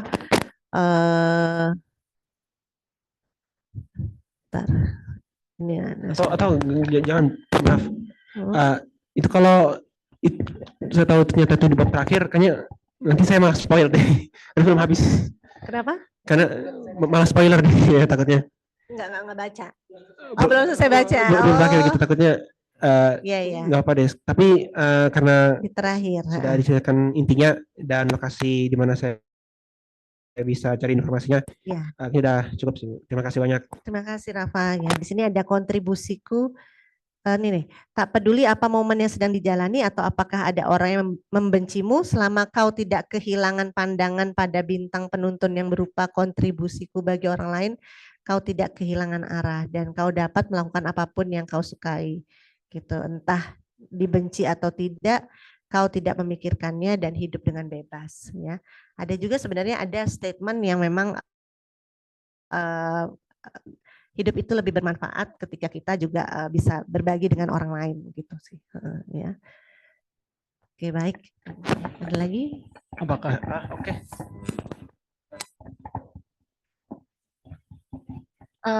Tes, selamat sore, nama saya Diandra dari Sastra Jepang Universitas Indonesia. Saya ingin bertanya, kan dari 3 poin yang dari buku ini kan ada yang ketiga itu kontribusi terhadap komunitas atau basically itu kayak kebahagiaan sejati itu ketika kita bisa merasa berguna kepada orang lain kan tadi ditulisnya. Tapi saya juga yang saya ingat itu yang kedua itu tulisnya kayak jangan jadi people pleaser gitu. Jadi yang saya ingin bertanya itu kan sebenarnya garis people pleaser sama menjadi berguna buat orang lain itu sebenarnya garisnya tipis banget kan ya. Jadi saya ingin bertanya itu perbedaannya antara keduanya itu apa itu? Oh, Gitu. oke, baik. Dengan siapa? Diandra. Mbak Diandra. Iya. Oke, baik. Bagus namanya ya. Oke. Ya, terima kasih untuk pertanyaannya. Ini ya untuk stop jadi people pleaser sama satu lagi kontribusi ya kepada masyarakat gitu ya, berdampak gitu ya. Nah, kalau yang untuk bagian ini ya, jadi kita itu adalah individu yang bebas gitu ya. Kita individu yang bebas ya. Jadi seperti tadi sebenarnya pemisahan tugas sih. Ya, jadi kita nggak usah berusaha untuk berpikir pusing gitu loh. Orang lain ini suka nggak ya sama kita gitu loh. Apa yang saya lakukan ini tuh orang lain pikirannya apa ya gitu ya. Kemudian kita nggak bisa gitu ya apa namanya. Terus kita juga nggak bisa minta orang lain itu untuk setuju dengan kita gitu ya. Tidak bisa mengintervensi orang lain tuh berpikir apa tentang kita ya. Jadi yang poin ini ya agar kita itu tidak takut gitu ya, kita itu harus bebas sebenarnya ya, jangan kita melakukan sesuatu tuh oh ada vested-nya gitu loh, ibaratnya sih seperti itu ya. Jadi ada ininya, ada apa ya, ada modusnya, ada motifnya gitu ya, jangan ya. Jadi kalau saya sih, kalau saya pribadi saya selalu kembali ke, nggak tahu ya, saya selalu kembali ke insting saya kadang-kadang ya, ini kayaknya benar nggak ya saya lakukan ini gitu loh, meskipun mungkin pada kenyataannya akan membuat heboh gitu orang-orang di sekeliling saya gitu ya, tapi apa boleh buat, memang itu yang harus kita lakukan gitu. Nah itu sebenarnya beraninya itu di sini ini ya, jadi kita bebas gitu ya, agak sedikit beda sama jadi gini, jadi kita nggak usah nyenengin orang lain biar kita disukain gitu, kan agak sedikit beda dengan kita berkontribusi ya. Jadi kalau kita kontribusi, kita nemuin kebahagiaan itu dengan kita sharing sama orang ya, kemudian apa namanya ya, kita bermanfaat gitu loh untuk orang lain sih, sebenarnya sih itu ya, kalau saya pikir sih agak sedikit berbeda ya. Gimana Diandra? Sangat terjawab nggak ya? Terjawab. Jadi gimana ya? Lebih ke kalau mau bantu orang lain itu agar membantu, bukan supaya dirinya terlihat lebih baik di mata Enggak, orang enggak lain kayak boleh. gitu. Ya. Jangan. Iya. Jadi memang kita punya sesuatu yang kita bisa bantu ataupun membuat diri kita apa maksudnya ya kita nggak boleh ada motif gitu loh di situ gitu. Ya jadi bebas gitu ya. Ya, Terima gimana Bu kasih. Sisi mungkin? Mungkin ya kalau perbedaan antara people pleaser sama kita melakukan sesuatu untuk kontribusi, kayak kita mau nyumbang, kita nyumbang supaya orang lain ngelihat, wih hebat, baik, sama kita nyumbang karena kita pengen, gitu sih sebenarnya dasarnya sih. Jadi kita melakukan sesuatu, keputusan melakukan sesuatu itu karena ada pandangan orang lain yang lagi melihat kita, atau kita tidak mempedulikan pandangan itu. Tindakannya sih bisa saja sama ya. Mungkin tadi yang diomong itu tindakannya mungkin sama, tapi sebetulnya yang di sini dari sini yang berbeda, kepala dan hatinya tuh dari pendapat saya. Di dalam Islam juga sama ya sebetulnya kan, melakukan sesuatu secara ikhlas, dan kalau ngasih sesuatu orang lain nggak boleh tahu sebetulnya. Iya, betul. Jadi mungkin irisannya bisa dengan tindakan yang sama gitu ya, tapi motifnya nih ya.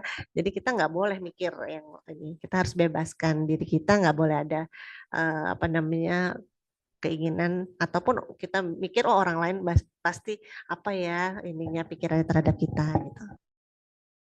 Ya. Terima kasih atas kesempatannya. Saya Ari Wiswandari dari Sastra Jepang Universitas Indonesia. Izin bertanya, tadi sebelumnya dijelaskan bahwa kita itu harus berkontribusi terhadap komunitas, itu saling membantu terhadap sesama. Tapi pada kenyataannya terdapat beberapa kejadian yang kita bersikap baik terhadap orang, banyak membantu orang, tapi justru sebaliknya orang itu memanfaatkan kita gitu. Nah, apakah di dalam buku itu dijelaskan bagaimana kita tetap bermanfaat untuk orang lain tapi tidak dimanfaatkan? Terima kasih. Oke. Nah, Ayu ya. Siapa? Ari. Ari. Ya. Oh, ya, oke. Ya. Itu udah kejadian dimanfaatkan apa pikirannya Ari aja? Berarti kamu nggak membebaskan diri dong. Berdasarkan pengalaman. Oh, pengalaman berarti beneran ya udah terjadi, dia memanfaatkan, ya udah tinggalin aja. Ya jadi ya memang kan kita nggak bisa intervensi dia punya tindakan apa terhadap kita. Jadi kalau udah nggak, maksudnya bukan menguntungkan ya, kalau udah nggak nyaman di kita sebaiknya mungkin dihindari aja orang seperti itu. Gitu ya. Tapi untuk di buku ini sih sebenarnya dasarnya itu lebih kepada rambu-rambu yang ini aja untuk diri kita sendiri. Kita nggak bisa ngatur orang gitu loh. Nah, jadi ini kebahagiaan itu datangnya karena kita yang bertindak gitu loh. Karena kita yang megang kunci hubungan interpersonal itu gitu ya. Jadi dia memang lebih kepada sisi individualnya gitu ya, tidak mengatur bagaimana orang lain itu seperti ini dan itu gitu. Ya, jadi memang sih katanya semua persoalan itu dari hubungan interpersonal ya. Tinggal dirinya kita yang memegang kartu itu, kamu mau diterusin apa enggak gitu. Mau masih temenan apa enggak gitu. Gimana tuh? Kalau udah kelihatannya dia udah merugikan ya nggak usah gitu. Kan batasan itu kan berarti dari diri Ari sendiri, apa yang mendatangkan kebahagiaan dari Ari? Apakah masih sama dia terus? Waduh, ini jadi hubungan percintaan ya. Enggak. Ya, atau ya pokoknya dibebaskan aja, gimana menurut Ari sendiri? Mungkin bagi saya sendiri awal-awal masih bisa dimaafkan, tapi kalau sudah melewati batas sebaiknya mungkin bahasa sekarang di cut off. Ya udah, berarti udah ada statement seperti itu ya. Mudah-mudahan itu yang mendatangkan kebahagiaan bagi Ari. Ya, oke. Ya, mungkin seperti itu ya, Ari. Ya, oke. Mbak Din. Assalamualaikum warahmatullahi wabarakatuh. Terima kasih ya si Sensei sudah berkenan untuk membahas mengenai buku ini. Nama saya Dien, saya dari Universitas Pakuan, tapi sebelum bekerja di Universitas Pakuan, saya memiliki background kurang lebih 10 tahun di korporasi dan industri, sebelumnya di My Navy Corporation, mungkin Yesi Sensei juga sudah tahu karena pernah mengadakan seminar di LIA ya. Betul. Sebetulnya dari buku ini, yang sebagai orang yang memiliki background dari perusahaan, saya menangkap satu fenomena yang masih agak tabu di beberapa korporasi Jepang. Nah, apakah di buku ini dijelaskan atau tidak, saya juga kurang paham, yaitu resign.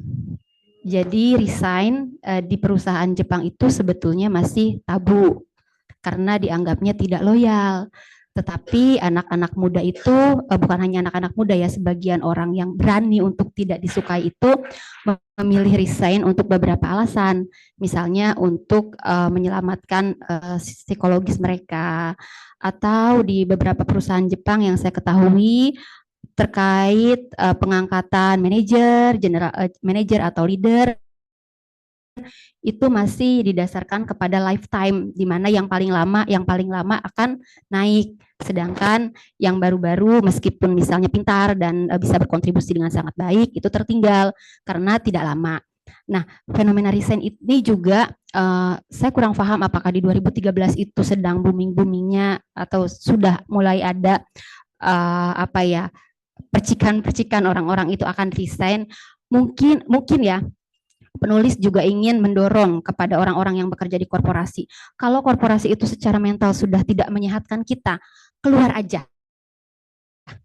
Karena kehidupan akan tetap berlanjut meskipun kita bekerja di tempat lain atau dalam tanda kutip tidak diterima karena tidak loyal lagi. Mungkin fenomena itu juga ditangkap ya oleh penulisnya sehingga mendorong anak-anak muda untuk berani, ayo resign aja. Karena teman-teman saya sendiri di beberapa perusahaan itu sudah mulai banyak yang resign dari perusahaan-perusahaan meskipun memang dikatakan tidak loyal karena Jepang memiliki sejarah susingkoyo ya yang sangat kuat begitu.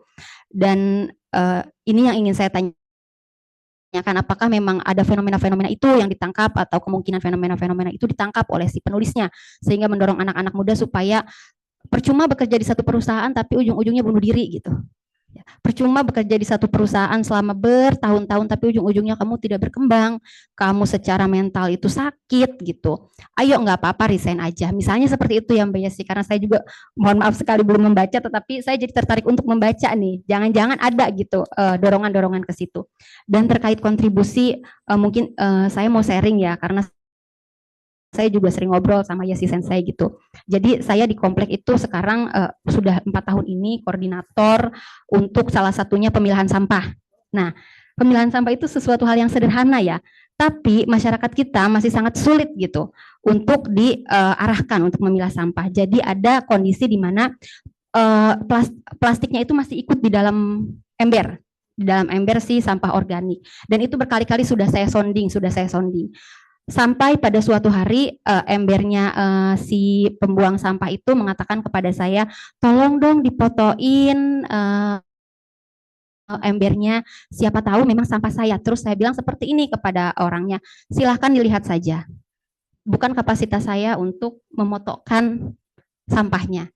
Jadi memang kita tidak bisa untuk membahagiakan semua orang. Dan ketika kita berniat untuk membahagiakan semua orang, bisa jadi orang itu kakinya akan ada di kepala kita. Jadi memilahlah dengan tegas dan dengan berani.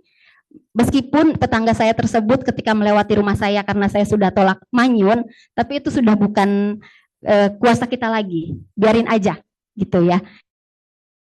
Jadi itu mungkin Mbak Yesi yang pertama ya mungkin memang ada indikasi untuk menyemangati orang-orang di perusahaan mungkin ya karena saya juga nggak tahu nih backgroundnya di tahun 2013 itu sedang ada gonjang-ganjing apa, tetapi rasa-rasanya feeling saya ke situ tuh sebagai orang yang tahu jadi kuli korporat ya. Jadi agak-agaknya ke situ tuh. Dan yang berkontribusi ya memang betul tadi seperti yang Yesi Sensei katakan, nggak usah deh dipedulikan gitu. Kalau ada orang yang mau memanfaatkan kita. Ya, cukup dari saya, Yesi Sensei. Terima kasih banyak. Oke, terima kasih Mbak Din, nih bagus banget pertanyaannya ya, lengkap sama contoh-contohnya ya, jadi lebih jelas ya. Ya memang di buku ini sih tidak disebutkan ya antara hubungan dengan pekerjaan dan lain-lain. Dia lebih kepada hubungan antara saya dan kamu atau juga lebih kepada keluarga. Di sini contohnya filsuf dengan orang tuanya, ayahnya gitu ya. Dari awal sampai akhir yang terbaca oleh saya seperti itu. Nah, tapi di dunia nyata juga ternyata ada ya. Contohnya bagus banget tuh kalau misalnya resign gimana. Nah itu kan sebenarnya banyak hal yang menjadi pemicu gitu ya. Kita nggak pernah tahu apakah di kantor itu suasananya nggak menyenangkan, apa bosnya nggak enak, atau ada apakah di sana gitu ya. Nah itu bisa jadi pemicu dan kembali lagi ke diri sendiri apakah mau lanjut gitu ya, ataukah mau bebas gitu ya, ataukah memang mau stay tapi nanti apa namanya ada perbaikan dan lain-lain. Nah itu sebenarnya memang kalau teori Adler ini dia berpulang ke kitanya, ya kitanya itu sebagai manusia itu seperti apa gitu. Ya, jadi apakah ya kembali lagi sih pemicunya gitu ya masih bisa ditanggulangi nggak gitu gitu ya. Kalau misalnya masih bisa ditanggulangi dan dia masih senang di situ ya, ini ya lanjut gitu ya. Tapi kalau misalnya enggak ya nggak ada pilihan lain, dia nggak bisa ngubah korporat kan, pindah aja gitu.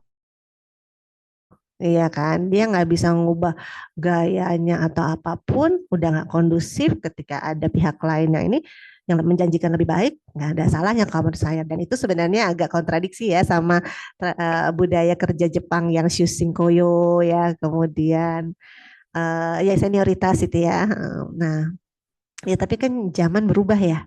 Sekarang jadi nggak bisa ini juga ya, ada pengaruh-pengaruh luar gitu ya. Mungkin itu juga sudah 2013 itu apa sudah ada atau enggak ya, mungkin sudah mulai berbenturan dengan apa namanya nilai-nilai baru seperti itu ya. Itu kemarin baru ada sharing tuh apa quiet quitting ya. Ada quiet quitting. Jadi diam-diam dia tiba-tiba udah pindah aja gitu ya. Itu fenomena di Jepang tuh katanya fenomena katanya anak muda sekarang ya gitu loncat terus ya gitu ketika tapi ya satu sisi menimbulkan kebahagiaan nggak untuk dirinya dia karena capek juga ya loncat terus ya gitu jadi tinggal nanti dirinya dia tuh mau memilah yang mana gitu ya nggak bisa dia berusaha mengubah perusahaan ingin seperti dia nggak juga gitu ya tinggal dirinya dia mau memilih jalan yang mana itu sih nah tapi yang untuk yang itu bagus tuh contohnya untuk pemilahan sampah di komplek gitu ya.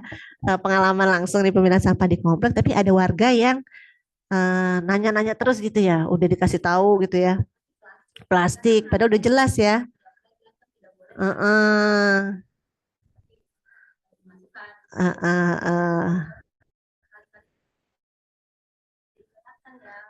Bu Din berarti udah sangat tegas sekali ya memilah-milah tugas dalam hal pemilahan sampah.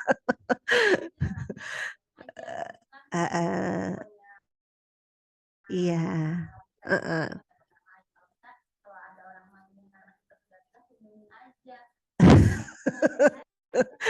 Iya, jangan-jangan nih Adler belajar dari Bu Din. Ya, seperti itu sih betul ya. Itu contoh-contoh yang nyata ya dalam hidup kita. Oh, terima kasih sharingnya. Kemudian menjawab ya, Bu Din. Iya, iya. Terima kasih ya. Oke, di kolom komen Zoom ada dari Ibu Ade Mirzanti lagi. Saya bacakan, ya Ibu Yesi berani bahagia bukunya. Ditulis oleh Ichiro Kishimi. Kalau ada waktu bisa kasih pendapat Ibu Yesi mengenai buku itu atau semoga PSG buat acara kupas tuntas lagi.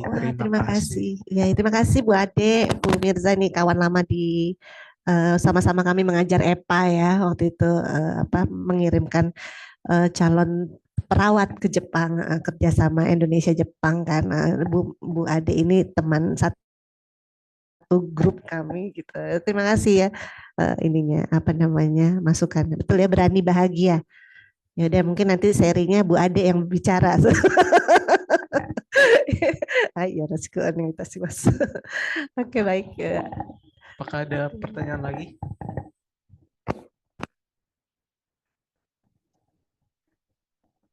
Kalau mungkin belum ada yang mau tanya lagi, Saya izin tanya ya, Bu. Waduh, ini kayaknya berat nih. Assalamualaikum warahmatullahi wabarakatuh. Nama saya Vesa dari PSG ya. Eh, saya ketika mendengar pembahasan ini tuh saya jadi ingat-ingat ini nih ada apa ya? Di dalam buku ini tuh kayaknya ada sedikit apa stoak ya. Stoicism, Stoik. stoik. Stoik. Ada terus ada nerimonya juga Ya. gitu kayaknya. Terus tapi di Semelehnya juga ada. Rimo Sumeleh ya. Bahasa Dan- Jawa. Dan kalau saya lihat tuh juga ini agak-agak mirip sama buku berbahasa Inggris itu dari penulisnya kayaknya orang Amerika kalau nggak salah. Tapi judul bukunya mesti disensor gitu, The Subtle Art of Not Giving. Ada ya. Nggak boleh tuh. Nah, itu cuman kalau di situ dia tuh biasanya bilangnya kalau di sini kan kayak mengajak orang untuk tetap bahagia gitu Iya, ya. iya. Seolah-olah dengan apapun yang terjadi gitu. Kalau di buku itu justru kayak mengatakan hidup ini tidak bahagia gitu. Jadi hidup ini tidak bahagia, hidup ini yang menyebalkan. Jadi tapi ya udah nggak usah peduli kayak gitu. Jadi jalanin aja hidup itu gitu. Jadi saya rasa ada yang menarik gitu ya dari dua perbedaan sudut pandang ini gitu. Kalau menurut Bu Yesi sendiri gitu ya, ketika membaca buku ini gitu, dengan konteks yang kita orang Indonesia gitu, bagaimana mungkin dari pandangan Ibu? Apakah ada kayak yang, aduh, gue nggak setuju nih gitu, atau kayak yang, oh ini bisa banget nih diterapkan gitu? Ya mungkin seperti itu pertanyaan saya. Terima kasih. Terima kasih Mas siapa? Vesa. Ya. Oh iya, terima kasih Mas Vesa pertanyaannya. Ya memang ketika membaca buku ini terus terang karena saya juga belajar Jepang gitu ya. Ini kok Jepang banget ya gitu ya, meskipun Adler yang buat gitu ya. Tapi kok kayaknya mengangkat banget fenomena yang terjadi di Jepang gitu ya. Terus karena Jepang Asia kan dekat banget nilai budayanya sama Indonesia sebenarnya, ada yang mirip-mirip gitu loh. Ini juga dekat banget sama budaya Jawa, saya pikir gitu. Terutama di bagian menerima diri apa adanya. Nah itu ya. Tapi kalau di sini makanya saya bacanya seneng gitu loh, dari awal sampai akhir. Kok ini buku nggak ngebosenin gitu ya, beda banget waktu saya baca Dunia Sophie. Nggak deh. Saya sampai sekarang nggak ada yang inget itu isinya. Nah, memang ketika baca buku ini tuh tertangkap bahwa seperti gambaran ya apa sih, kayak masyarakat Jepang itu yang saya ngelihatnya tuh yang tadi yang refleksi ke masyarakat Jepang itu orang-orang yang sibuk dengan berpikir orang lain nganggap dia apa gitu. Jadi sehingga bisa terjadi isolasi diri gitu ya. Jadi sepertinya kok individu itu kok masih ini ada yang sedikit beda. Jadi yang terjadi di masyarakat dia seperti terputus koneksi dengan masyarakatnya, gitu kan. Tapi di buku ini kayak dianjurkan gitu loh, kayak dianjurkan terakhirnya kamu tuh harus punya manfaat loh untuk orang lain, gitu loh. Nah itu sebenarnya yang agak sedikit membedakan apa yang terjadi misalnya ya sampai orang bisa isolasi diri, hikikomori dan lain-lain gitu loh. Itu kayak menyadarkan kita gitu loh. Nah, kemudian juga hubungan dengan orang tua itu juga sebenarnya universal banget ya. Memang di budaya Indonesia juga sama gitu. Kita kan juga masih harus mengurus orang tua gitu ya, dengan banyak turun naiknya, bagaimana mengurus orang tua dan lain-lain. Nah, kalau saya pikir ya buku ini sangat dekat sih dengan kita gitu loh.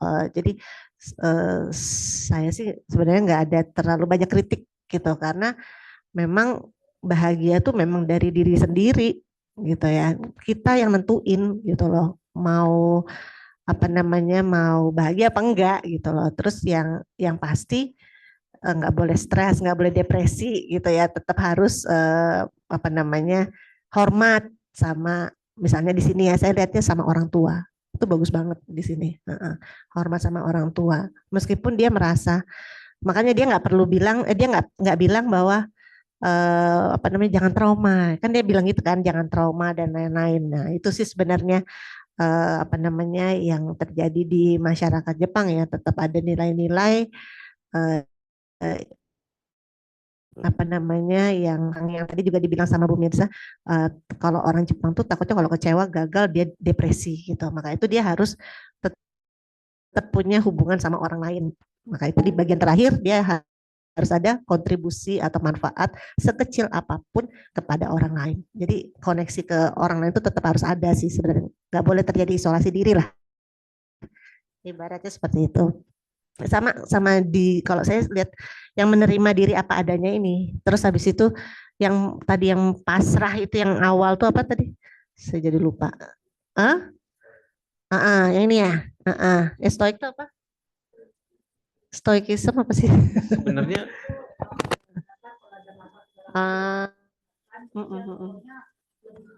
istilah ini ya. Oh, ini apa namanya?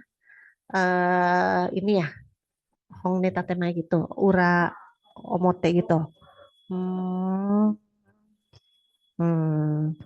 Ya nggak seperti itu juga sih ya. Harusnya ya. Jadi ya jangan munafik lah ibaratnya gitu. Ya nggak stoik sih, tapi artinya ya dia nerimo semeleh tapi maju gitu ke depan gitu loh. Semeleh itu kan pasrah, tapi pasrah bukannya yang depresi, enggak. Pasrah jangan isolasi. Jangan, harus tetap terkoneksi dengan yang lain. Itu sih dari saya. Oke. Boleh sedikit nanya lagi. Lagi. Iya. Atau ada yang mau nanya lain? Yang lain? Oke. Kalau misalkan tadi kalau nggak salah sempat disebutkan juga ya soal hidup yang tanpa mementingkan hubungan horizontal ya. Tapi di satu sisi dia juga masih menghargai misalkan nilai-nilai kayak menghormati orang tua seperti itu ya. Berarti buku ini tuh mungkin di satu sisi masih berusaha konform ke keadaan yang ada juga gitu ya. Maksudnya bukan yang sesuatu yang radikal atau misalkan membuat masyarakat heboh, itu berarti enggak ya? Ya, jadi intinya itu memang sebenarnya setara sih, yang dia dengungkan itu kan setara sebenarnya gitu loh. Kalau untuk yang apa namanya sangat radikal menentang itu mungkin kalau di sini sih di Jepangnya itu dituliskannya dia tidak mengambil contoh-contoh yang radikal sih ya. Dia lebih kepada menekankan bahwa orang itu setara gitu loh. Setara tuh gimana ya maksudnya?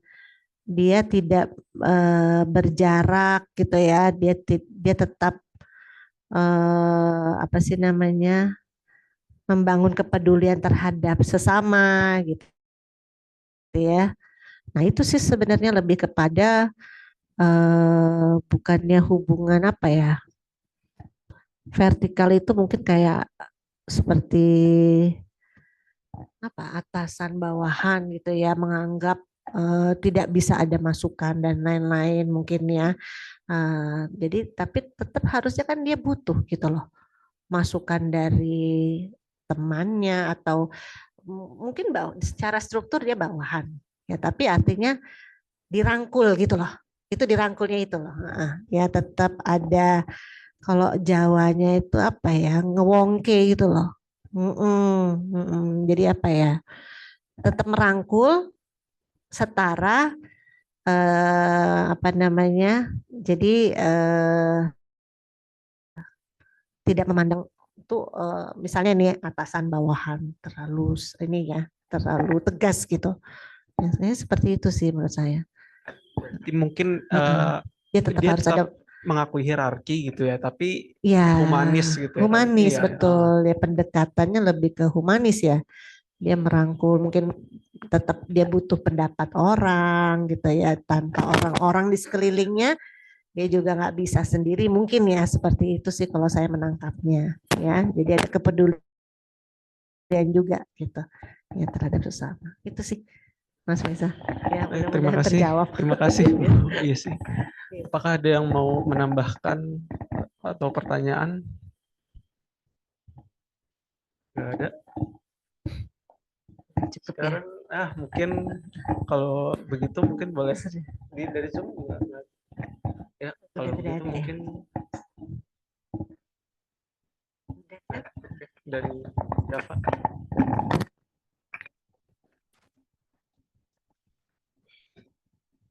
Tibalah kita di penghujung acara Kita Buku hari ini. Terima kasih kepada para peserta yang sudah menunjukkan antusiasmenya dalam sesi diskusi dan tanya jawab tadi. Dengan begitu maka kita telah sampai di penghujung acara Kutu Buku edisi bulan Juni ini. Terima kasih pada Yesi Sensei atas pemaparan yang sangat berharga dan mendalam mengenai buku Kirawarero Yuki atau Brand yang Tidak Disukai. Kami juga mengucapkan terima kasih pada seluruh peserta yang telah berpartisipasi dengan antusias. Semoga pembahasan hari ini dapat menambah wawasan kita semua mengenai topik yang diangkat dalam buku ini. Kami juga berharap acara ini bisa menjadi wadah yang bermanfaat bagi kita untuk terus menggali ilmu dan berdiskusi mengenai berbagai kajian menarik di masa depan yang akan datang. Terima kasih sekali lagi dan sampai jumpa di edisi Kutu Buku selanjutnya.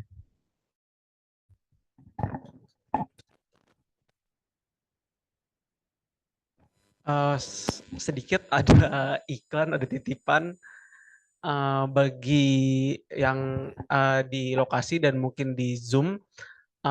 Pusat Studi Jepang Universitas Indonesia bersama dengan Fakultas Ilmu Pengetahuan Budaya Universitas Indonesia dan juga Nichi Bungkeng dan juga Global Consortium of Japanese Studies dan didukung oleh Japan Foundation akan mengadakan International Japanese Studies Research Workshop and Symposium 2025 yang bertemakan Digital Humanities for Japanese Studies in Southeast Asia Symposium dan akan dilaksanakan pada 21 sampai 22 Oktober 2025. Nah, kami juga di sini menantikan ada yang call for symposium untuk sebagai panel presenter dalam acara ini. Untuk info lebih lanjut bisa mengunjungi situs website PSG atau bisa juga mengunjungi Instagram PSG. Sekian, terima kasih.